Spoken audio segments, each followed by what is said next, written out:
Hi, welcome to the bathtub. When you hear this sound effect, this theme song,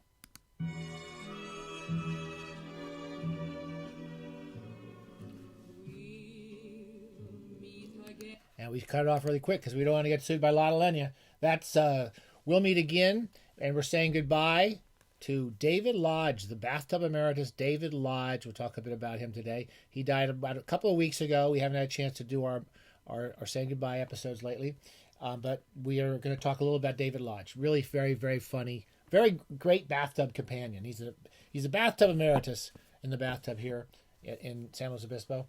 I'm Pao Zhao Jiao Shou, the mumbling professor.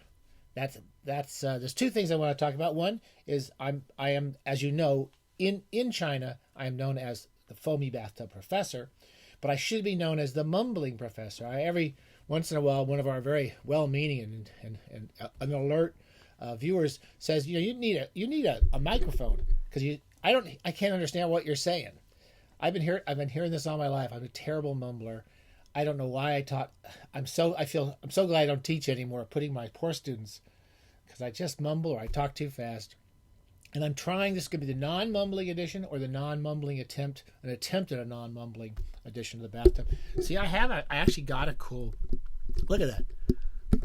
We're not kidding. We're not screwing around here at the bathtub. We got real high-tech equipment here. A microphone. It's also this is the new Bathing with a Vengeance. We're going into the final lap. This is the final lap of the bathtub. We're hoping it'll last 40, 50 years, but it'll be a 40 or 50 year final lap. We're just going to bathe with a vengeance all the way through till we drop. We're going to bathe till we drop. And we're just going to have a good time with the bathtub every day with our books, whatever happens. And we have to get out of the bathtub eventually. But we're going to stay in there as much as we can every day. Maybe an hour, maybe two. Maybe take 2 baths. You can do anything you want because the world's going to hell. And this is also the What Inauguration edition of the bathtub. So those are lots of news that we're not going to cover today. The other thing I decided this year, besides a new resolution to stop mumbling, speak slowly. Look, there's the cool T-shirt. International Bathing Alliance. Great B.K. Smith illustration. Our friends the Ferber sent it to us. No one in the world can wear this shirt except me. That's it. Feast your eyes. Eat your heart out, America and the world. I'm also going to flog my book shamelessly. I started doing this stupid waste of time show for everybody concerned except me years ago, thinking, well, this is a good time I can start telling people about my books. And because I was started self-publishing about them. Anyway, I keep forgetting to flog my books. I'm going to really flog them with a vengeance. That's my new one. Not self-flagellate, but self-flog. Self-flog, very different from self-flagellating. On my last novel, On the Planet of Bold Women, if you want to laugh at people who think being irresistible to women is funny, is a mistake. Being irresistible, that's nothing to do with my life. Never had a moment of being irresistible to anybody. And of course, I can sell all these books to you I sell the self-published book for $12 a piece signed. This is the Reading Great Books in the Bathtub, Essays and Reviews 2005-2021. It's the Play Along at Home edition. This is the game you can play along at home. When you're watching the videos, you can actually sit with this and pretend you're Pao Zhao Jiao Shou. And you can even you won't have this T-shirt, but we sell those for $12 a piece. I sign them. I sell you this one this is a little bit more. I think I'm in charge of $18 because there's not that many copies. It's kind of hard book to find. Good Girl Wants It Bad. I just came up with a few copies of this. It's about a woman who's, it's the opposite of the Planet of Bold Women. It's about a woman who's irresistible to men and who seems to really like men, but you don't know. She's in death row. It's a story about a woman on death row for crimes against humanity. And she's not the only one who should be there. Cheers. Unpixelated water covered everything, all the important things here at the bathtub. I'm gonna self-flog with a vengeance this year. The Raphael glow is back. Something's happened to the lighting. I don't look quite as horrible as I normally do. It's probably the mountain water. David Lodge. I haven't read David Lodge since probably the late 80s, early 90s. And when these books came out, when I first moved to England, I started reading him. I don't think I'd even known much about him before then. He's got a he has his strongest reputation is among academics because he writes very, very funny academic novels.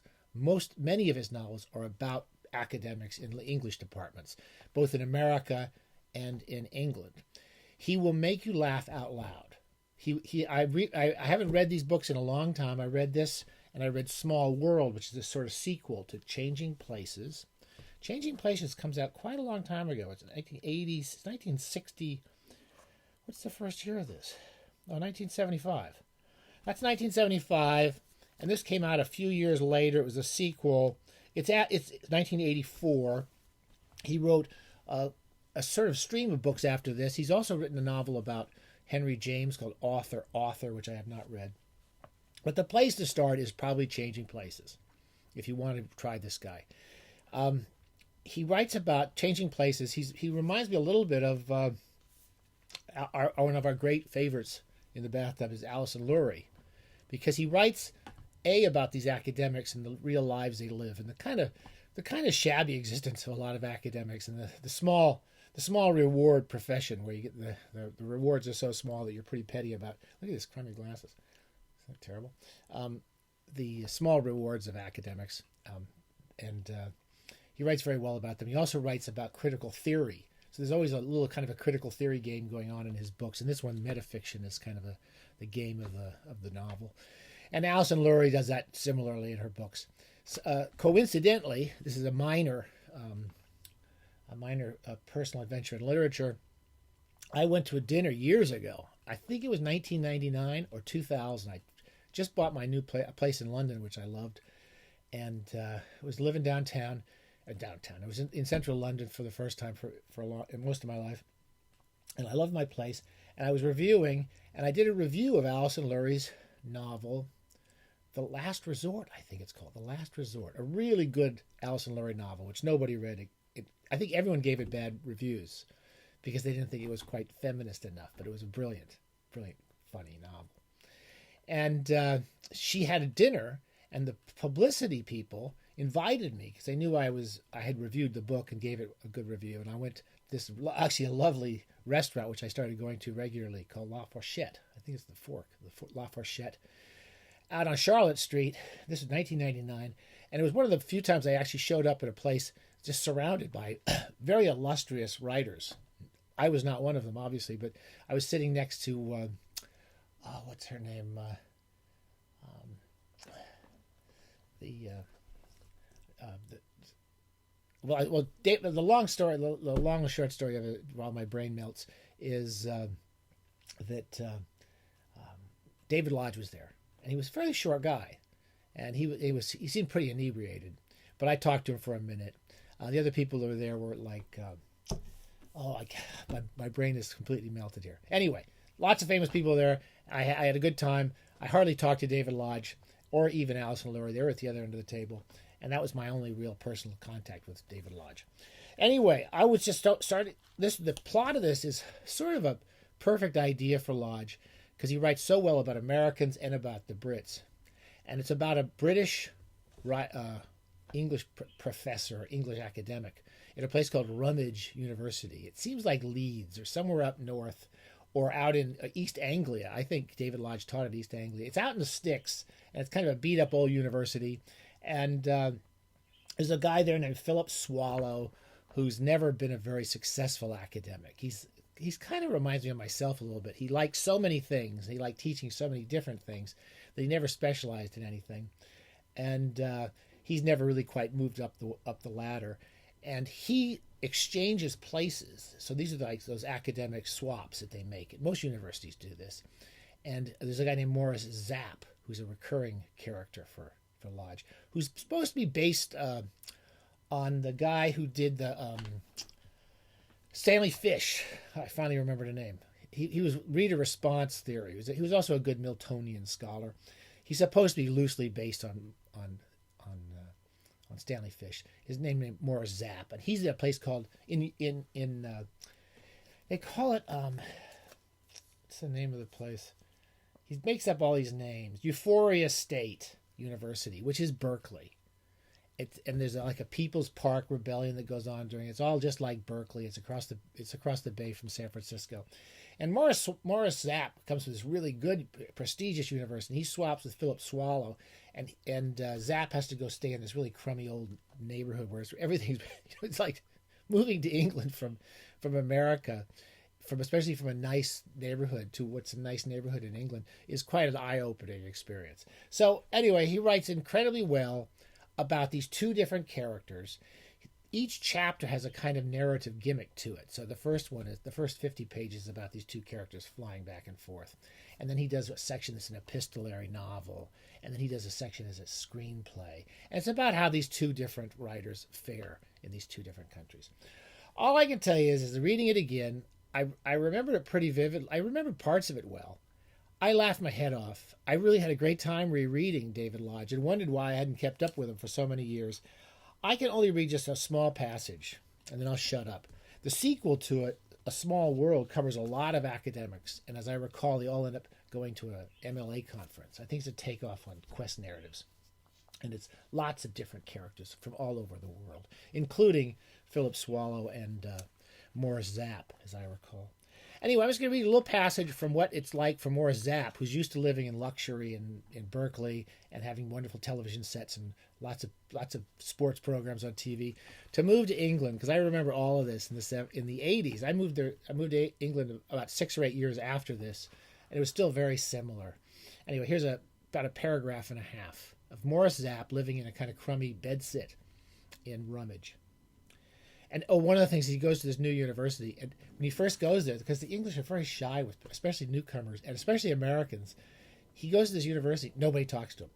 Not a single person talks to him. Every time he walks to work, he's totally alone. And the only time people talk to him is after the head of the department comes by and shakes his hand in front of everybody. Everybody comes around and starts talking to him. It's a very funny book. In his lonely isolation, Morris turned instinctively for solace to the media. He was at the best of times a radio and TV addict. He kept a radio in his office at Euphoric State tuned permanently to his favorite FM station, specializing in rock soul ballads. Excuse me, that's the wiping your nose part of the show. I've got allergies, terrible lately. He was at the best of times a radio and TV addict. Okay, and he had a color TV in his study at home as well as in his living room because he found it easier to work while watching sports broadcasts at the same time. Baseball was the most conducive to a ready flow of words, but football, hockey, and basketball would also serve. He rented a color TV soon after moving into his apartment in Rummidge, but the programs were disappointing, consisting mainly of dramatizations of books he had already read and canned American series he had already seen. They always show this American series like 2 years after it was here. There was naturally no baseball, football, hockey, or basketball. There was soccer, which he thought he might get interested in given time. He sniffed there the mixture of spite and skill, gall and grace, which characterized an authentic spectator sport. But the amount of screen time devoted to it was meager. There was a 4-hour program of sport on Saturday afternoons, which he had settled down to watch expectantly, but it seemed to be some kind of conspiracy to drive the population out to the soccer stadiums or to the supermarkets or anywhere rather than watch ladies' archery. These 4-hour shows. County swimming championships, a fishing contest. I'll never forget turning on the British TV when I was over there, and they'd have darts for hours. A fishing contest, and a table tennis tournament, all in breathtaking succession. He switched on to the other channel, and that seemed to be a cross-country race for wheelchairs, as far as you could tell through the sleet. I'm sorry. I'm not laughing at my own jokes. I'm laughing at David Lodge's. Here's a very brief one, just a little bit further. He had a brief honeymoon with Radio 1 that turned into a kind of sadomasochistic marriage. Waking early in the Rummidge Hotel on that morning, when his breath turned to steam, he'd flicked on his transistor and listened to what he took, at the time, to be a very funny parody of the worst kind of American AM radio, based on the simple but effective formula of having non-commercial commercials. Instead of advertising products, the disc jockey advertised himself, pouring out a torrent of drivel generally designed to convey what a jolly, amusing, and lovable guy he was, and also advertised his listeners, every one of whose names and addresses he seemed determined to read out over the air. They're all telling people's addresses. This is years ago, but it still hasn't changed that much. Plus, on occasion, their birthdays and car registration numbers. That's one of the funnier passages, but I have to say I was laughing almost all the way through this wonderful book. It's very funny. Have a great time. I would start with this because this is the first of the academic novels, and he sort of introduces all these characters. There's a lot of little games about critical theory. He wrote very well popular consumption books about literary criticism, and wrote about it like a human being.